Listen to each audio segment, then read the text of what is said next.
Welcome back to the foundry. On this cold, dreary day, I find myself back in the shop with the rammer.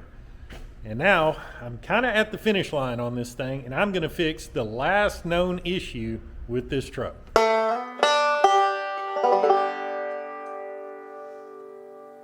Now I say known issue because the truck's 25 years old. So what we're working on today is going to be the fuel heater that slides in the top of the fuel filter housing. Now, if you caught the last video in this series, we upgraded lift pumps, and that is when my fuel leak began to occur.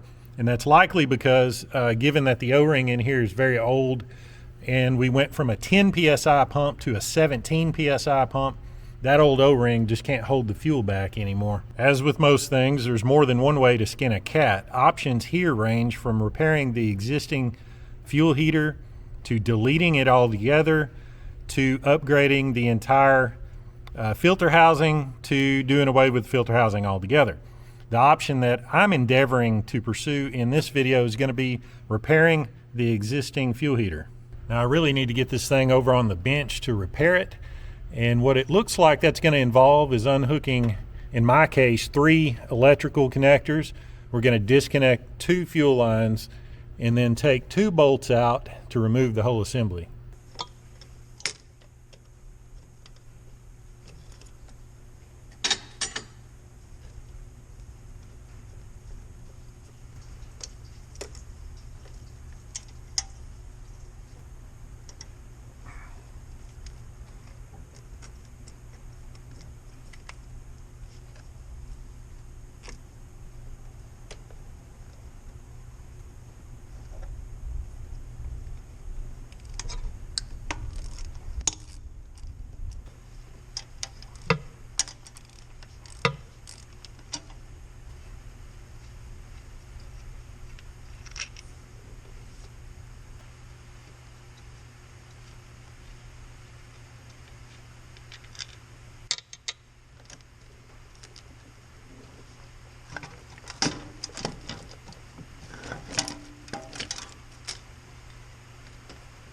So far so good. Now I'm going to remove the lower portion of the fuel filter housing. By loosening that nut there, it looks like I may have to remove the pressure switch to get to it.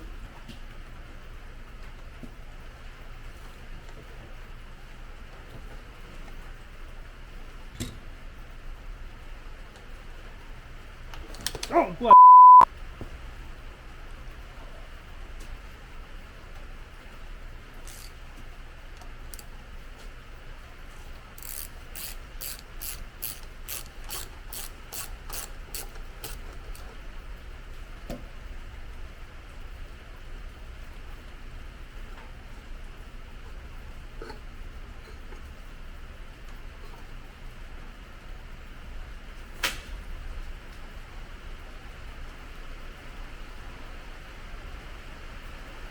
Just set this aside and dump diesel all over my workbench. And my filter is stuck up in here.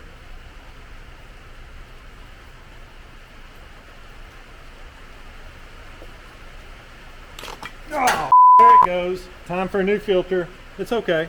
It was probably due anyway. Now we're getting somewhere. Next, I'm going to remove this plug from the wires and going to try to do it without destroying anything. You'll have to forgive the noise. It's raining balls outside.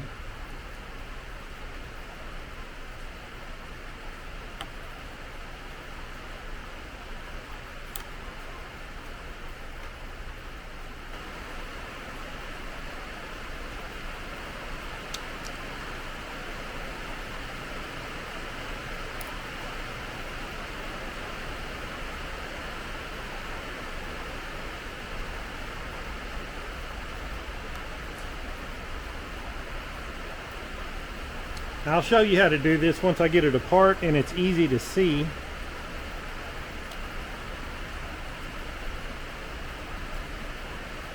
Okay, so your blades come up in there and there's a plastic clip.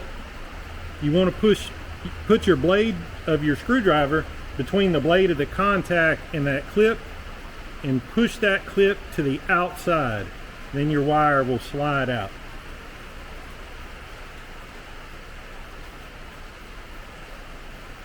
And of course this retainer, it goes in like so. You don't push these two together. Instead, you come over to this side and you just gently pry that thing out and it'll fall out of there. Well, we've made it this far, so the next thing is to remove the fuel heater assembly. It's held in with 3 T20s.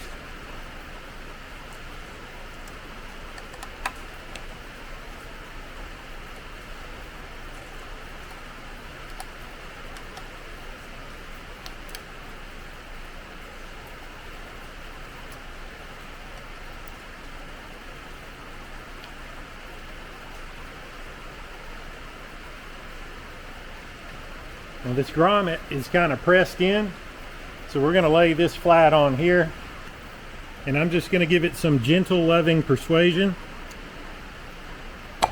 like so. And there is the fuel heater. And the reason we had to take that plug off is because the O-ring we're about to replace has to come over this loom, and it's right there. It's right there. See, this O-ring's hard as a rock. I'm going to gently work this off of here and see if I can find a replacement O-ring. Well, what do you know? I think I have the correct O-ring. The cross section looks right. It looks just a little bit smaller in diameter, so I'm hoping that's a result of me having stretched this one to get it off. I figure it's worth a shot.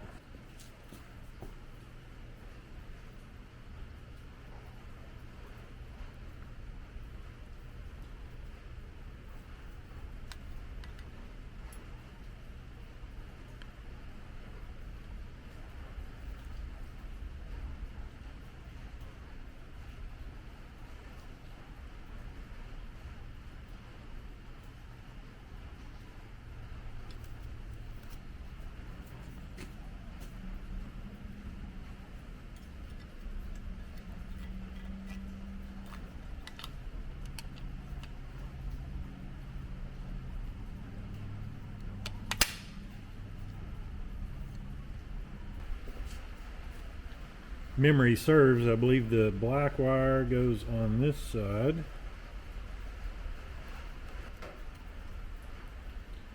And then let's not forget this little guy.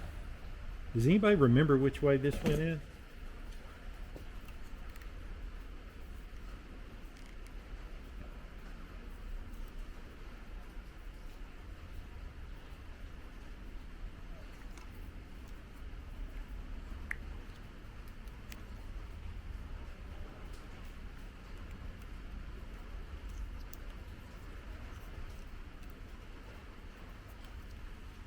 Try to do it without stabbing yourself.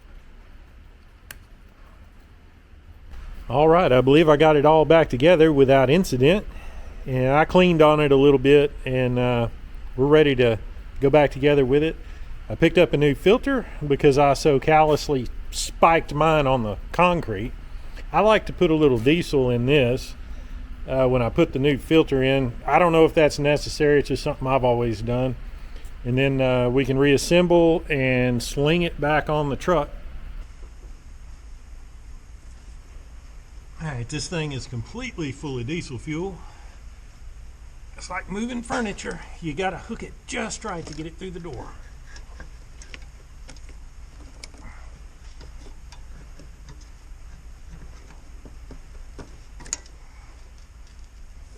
Oh yeah.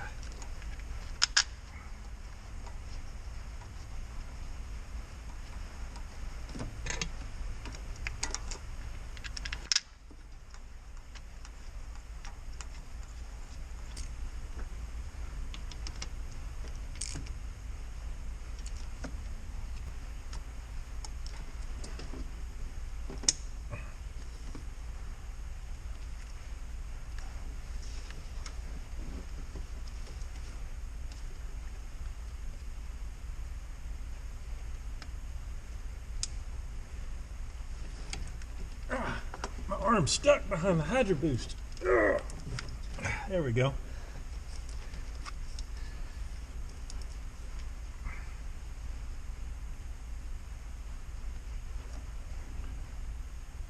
All right, I've got a fuel line floating around here somewhere.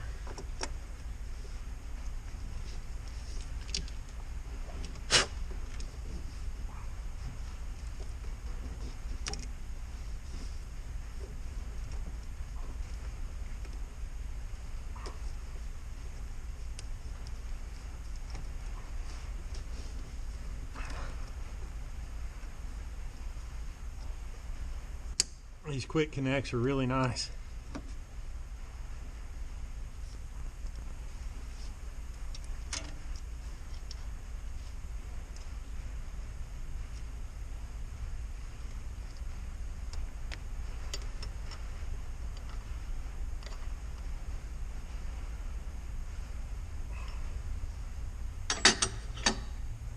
All right, everything went back in nice and easy. I completely filled that canister full of diesel, hopefully to make it easier to prime. So now we're going to prime the lift pump, I don't know, probably 3 to 5 times. I think it's a 20-second prime. When you just bump the starter a little bit, that thing will run for about 20 seconds. We're going to do that 3 times, and then hopefully it'll fire up and we won't have to bleed anything.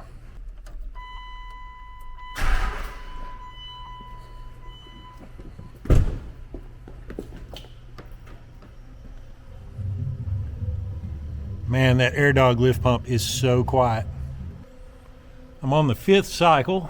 Went ahead and did 5 just to be on the safe side. So far, our grommet is completely dry. Everything up here is dry. So that concludes that. Let's see if it'll fire up.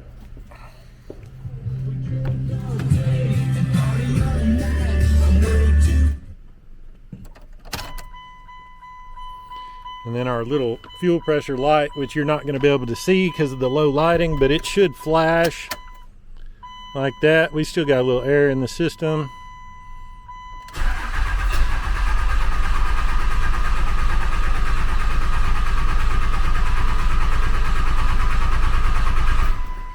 All right, I'm going to cycle a little bit more, and then we may have to bleed it. All right, I have some options for bleeding. Last time I did this, or last time I put a filter in it, it was before I put this pressure switch in. It had another plug just like that right there. I just cracked that plug, some air came out, and then it fired right up. In this case, I don't want to, this cable is right in the freaking way.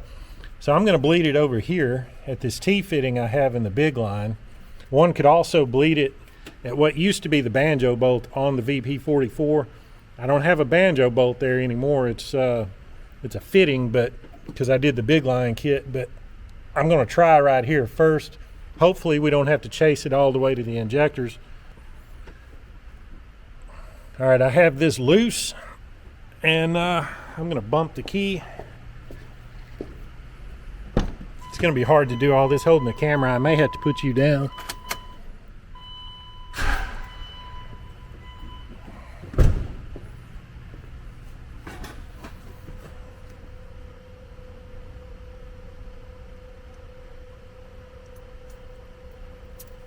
Oh yeah, I'm hearing some air come out of there.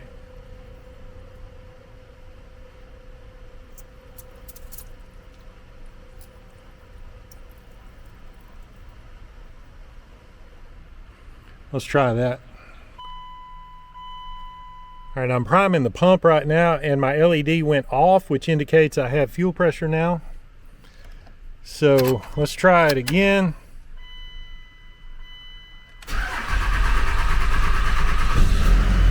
There we go.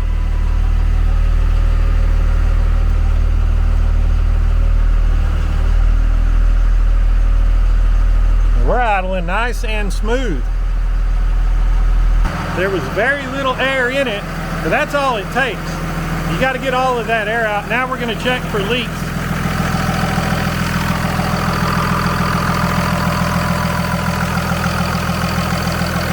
The grommet here is nice and dry.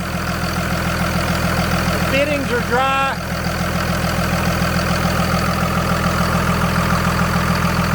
Excellent. All right, friends, that wraps up the last of the known issues with the rammer. And what I liked about the method that I selected for repairing the fuel leak from the fuel heater is it didn't cost me anything, just a little O-ring. It was super simple. Well, I mean, technically it cost me a fuel filter, but that's only because I doomsday stomped it into the dirty shop floor. That's what's known in the industry as a $65 party foul. But it never hurts to have a new filter. So I'm going to wrap this one up right here. If you liked it, hit the thumbs up, and I'll see you guys in the next one.